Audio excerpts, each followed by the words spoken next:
Standard 7 English medium में lecture number 17 में आज हम देखेंगे question number 12 which was given in homework.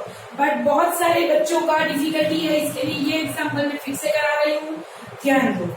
A toy shop earns a profit of ₹20 पर board game, यानी बोर्ड गेम में से उसको ₹20 प्रॉफिट होता है and loss of ₹10 per toy. तो इनकम क्या हुआ? इनकम इक्वल्स टू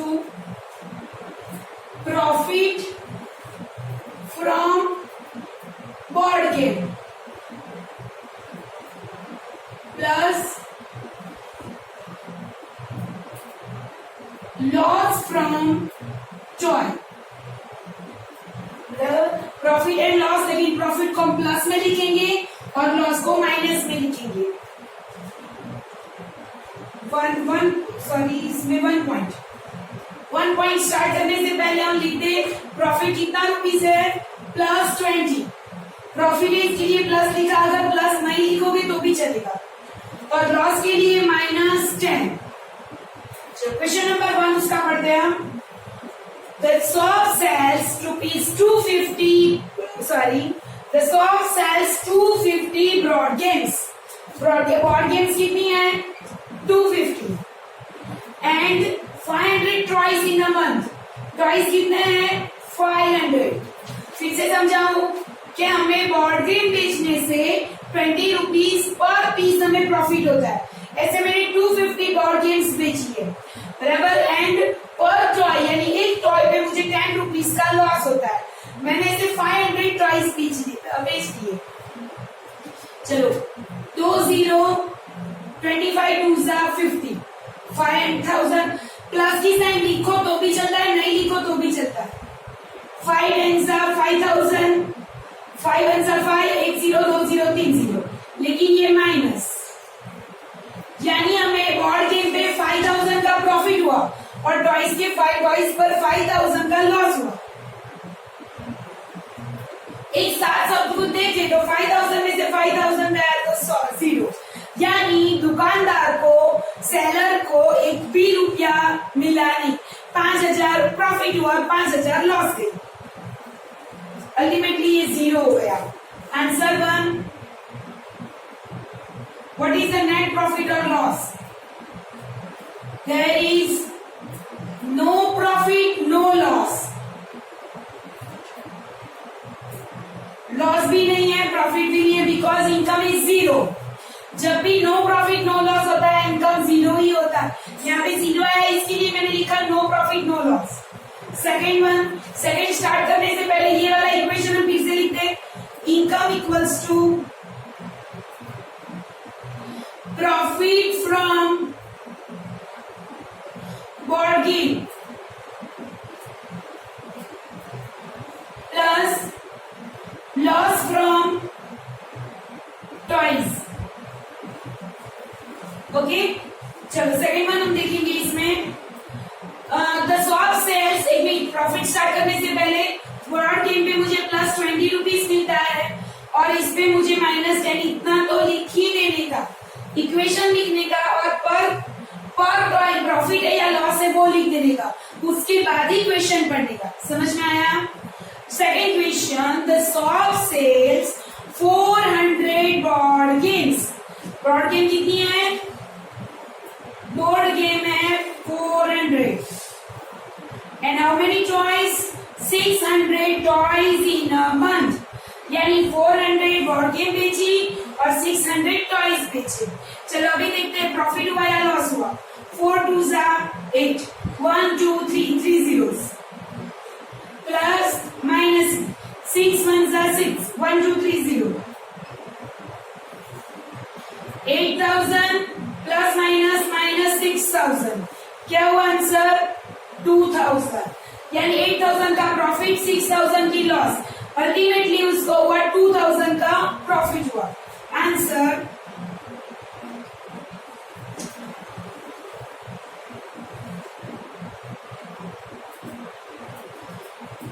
क्वेश्चन में से व्हाट इज नेट प्रॉफिट और loss? Net profit equals to ₹2000।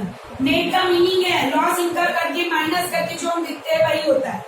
Third में क्वेश्चन स्टार्ट करने से पहले ही हम क्या कर देंगे, उसको क्वेश्चन जो स्टार्ट करेंगे ना उसके पहले ही हम इक्वेशन फिर से लिख देंगे। Income equals to profit from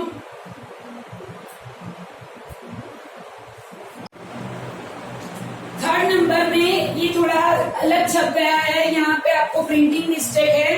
printing mistake third number की क्वेश्चन नंबर 12 उसका third number in the next month were sold है, वो पूरा गलत है, प्रिंटिंग मिस्टेक है। मैं यहाँ पे लिख रही हूँ, वो आपको करना है। If the shopkeeper sold 600 toys, if the shopkeeper sold 600 toys, फिर हमें स्टार्ट कर देना है how many board game should be sold by the shop to get neither profit nor loss। ये पूरा आपको कॉपी करना है। यानी in the next month were sold है ना, उसकी जगह पे लिख देना इफ शॉपकीपर सोल्ड 600 टॉयज, यानी वो 600 टॉयज बेचेगा तो उसको क्या प्रॉफिट या क्या लॉस होगा वो आपके देखना है। बराबर। इनकम, चलो profit on board game +20 plus loss -10। Income यहाँ पे नो प्रॉफिट नो लॉस, यानी इनकम क्या आएगा 0। हमें यहाँ पे बोला है कि if the shopkeeper sold 600 toys, यानी 600 टॉयज है, but number of board games हमें नहीं पता है, तो हम यहाँ पे लिख देंगे number of board games. Therefore 0 equals to 20 multiply number of board games plus ये -6000। हमें पता ही है -6000 इक्वल्स टू की उस साइड जाएगा तो +6000। 0 + 6000 equals to 20 into number of board games. 6000 वैसे का वैसा, अभी मल्टीप्लाई 20 इक्वल्स टू की इस साइड जाएगा तो divided 20 number of board games. 0 0 cut 300, यानी अगर वो 300 बोर्ड गेम्स बेचेगा तो नो प्रॉफिट नो लॉस होगा। समझ में आया? Answer 300 number of board games. Answer question पे से ही लिखना है। अंदर देखो हाउ मेनी से लिखा है ना, how many board games should be sold, तो लिखना है 300 board games should be sold by the shop to get neither profit nor loss, to get neither profit nor loss। समझ में आया ये? बराबर। ओके, प्रॉफिट होगा तो किस तरह और लॉस होगा तो किस तरह से। ओके, अभी नेक्स्ट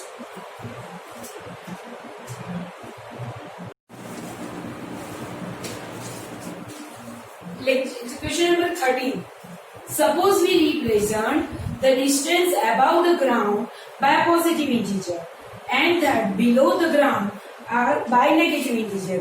यानी जो above ground का distance है वो positive integer है, तो below ground का distance होगा negative integer। distance है। Then answer the following। First, an elevator। What do you mean by elevator? तो एलिवेटर जस्ट लाइक लिफ्ट। बराबर। जब कंस्ट्रक्शन होता है या कोल की माइन होती है, आपने कोलसे की खान नाम सुना होगा। बराबर। कुछ ऐसी इंडस्ट्रीज है वहां पे जमीन के बहुत गहरे अंदर जाना पड़ता है, फिर वहां पे जाके पूरा का पूरी माइन बनानी पड़ती है। उसके लिए पूरी की पूरी जमीन हमें डग करने की जरूरत नहीं है, इसलिए कोई एक जगह पे हम उसको होल करेंगे, फिर एकदम नीचे जाएंगे, फिर अंदर जाके पूरा रास्ता बनाएंगे। बराबर। तो पहले ऊपर से नीचे जाने के लिए हमें जंप नहीं लगाना है, तो हम किस तरह से जाएंगे, वहां पे एक ऐसी एलिवेटर लगा देंगे, उसमें हम खड़े रहेंगे तो धीरे धीरे एलिवेटर नीचे जाता हुआ दिखाई देगा।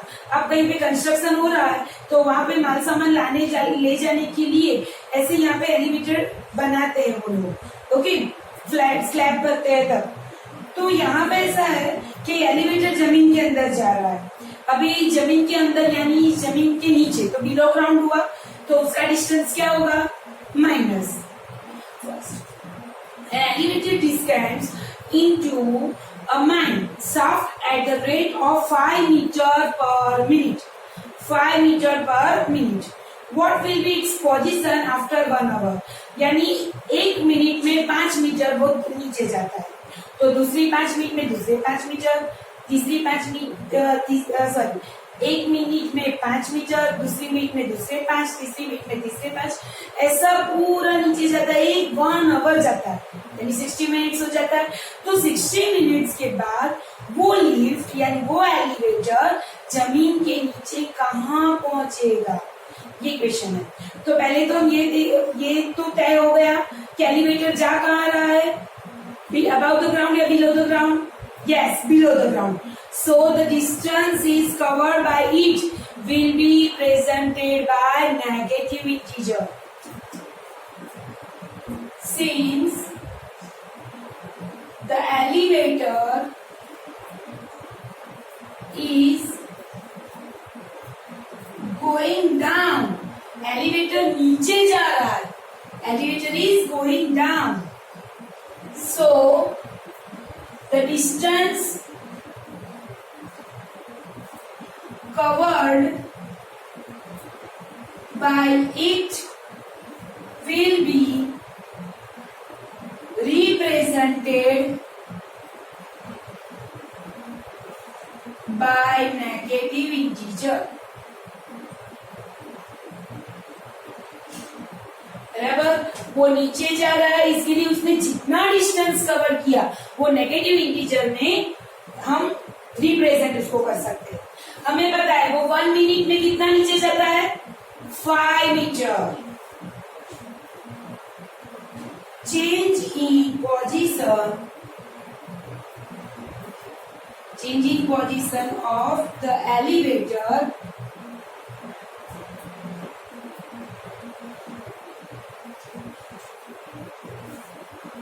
in 1 minute.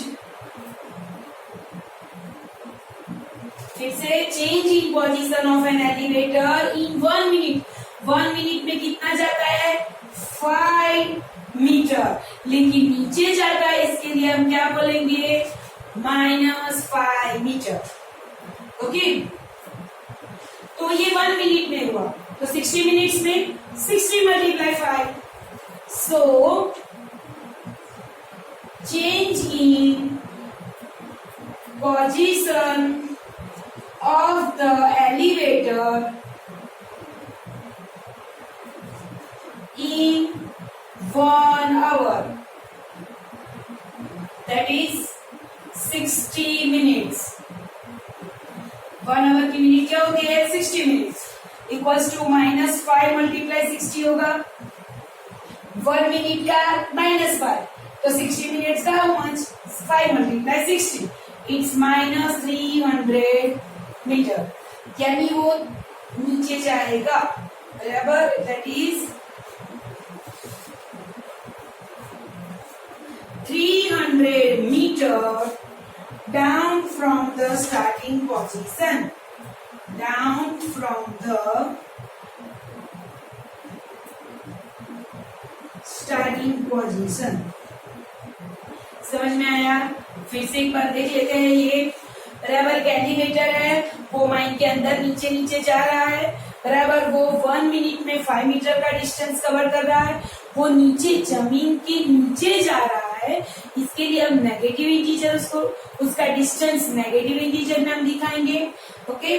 Since the elevator is going down, so the distance covered by it will be represented by negative integer, यानी ये माइन के नीचे जा रहा है, इसके लिए हम उसको नेगेटिव इंटीजर से दिखाएंगे। हमें पता है 1 मिनट में वो 5 मीटर का डिस्टेंस कवर करता है.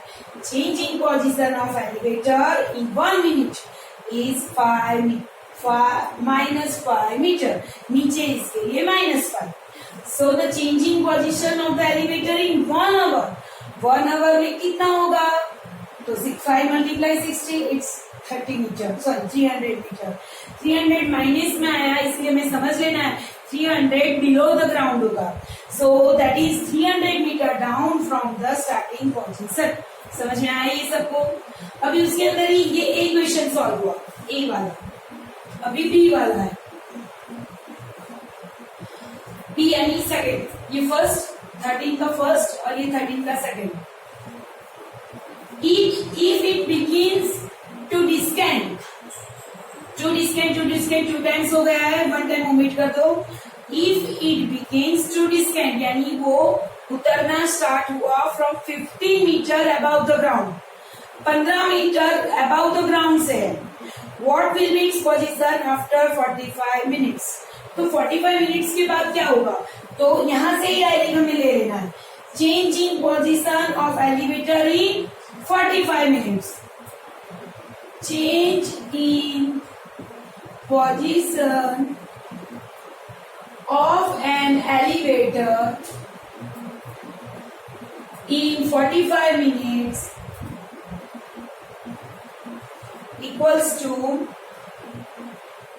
-5 multiply 45. It's -225.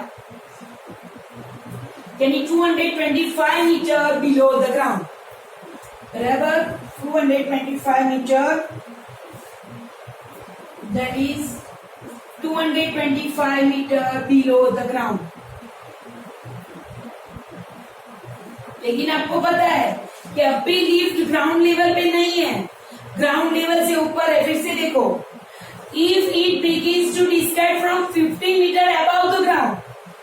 अभी जो लिफ्ट है वो नीचे नहीं है, ग्राउंड फ्लोर पे नहीं है, वो ऊपर है, ग्राउंड फ्लोर से ऊपर.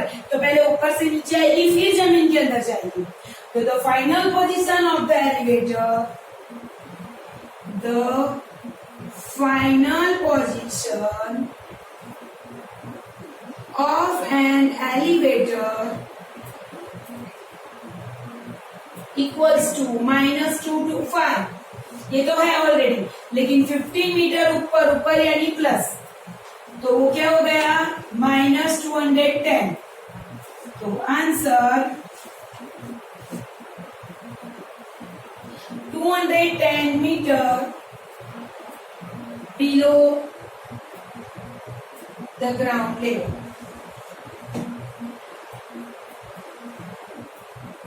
The final position of elevator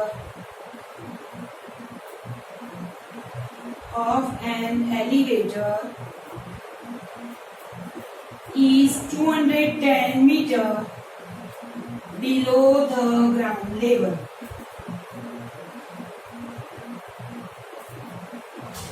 समझ में आया ये? बराबर. देखो यहाँ पे हमें 60 मिनट्स पूछा था, यहाँ पे 45 मिनट्स. ये पूरा का पूरा क्वेश्चन फिर से एक बार देख लेते हैं. एलिवेटर है, एलिवेटर यानी एक छोटी सी lift.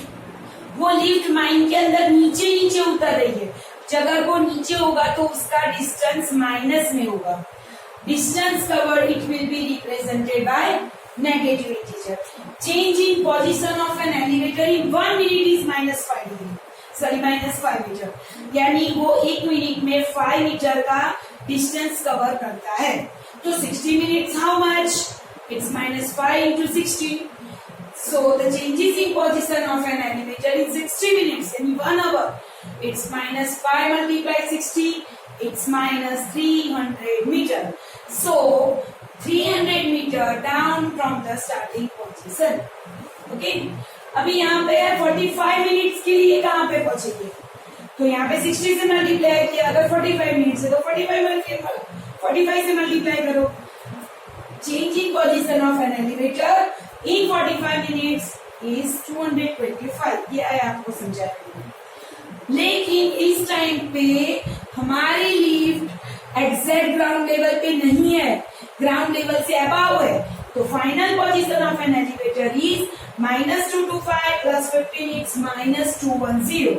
The final position of an elevator is 210 meter below the ground level. Okay. Next example है equation number 14. A lift moves down. A lift moves down in a mine. यानी ऐसी एक lift है वो mine के अंदर down जा रही है at the speed 5 metre per minute, same as 5 metre per minute. What will be position after an hour? If the lift is moving down from 20 meter above the ground level, what will be its position after half an hour? पहले क्या पूछा है? जैसे मैंने यहाँ पे 1 and 2 number लिखे थे, यहाँ पे दोनों के दोनों मिक्स है, लेकिन 2 क्वेश्चन ही है. ऐसा ही है 1 आवर के बाद उसकी डिस्टेंस 300 मीटर ही आएगा, यानी ये तो कॉपी ही होगा. और यहाँ पे 45 मिनट्स बोला, इसकी जगह पे हाफ आवर यानी 30 मिनट्स, हाफ आवर यानी 30 मिनट. जैसे मैंने लिखा है यहाँ पे 1 hour equals to that is 60 minutes, आपको लिखना है half hour that is 30 minutes. तो यहाँ से आपका 30 से मल्टीप्लाई होगा, 35 या 150 आएगा, लेकिन 20 meter above the ground level. तो फाइनल पोजीशन में हमें यहाँ पे +20 करना है, यानी -150 + 20 इट्स -130. बराबर. एक बार ध्यान से करना, ये वाला एक बार कंप्लीट आ जाए उसके बाद होमवर्क का मुझे करके दिखाना है. Now question number 40 is your homework. Okay, thank you.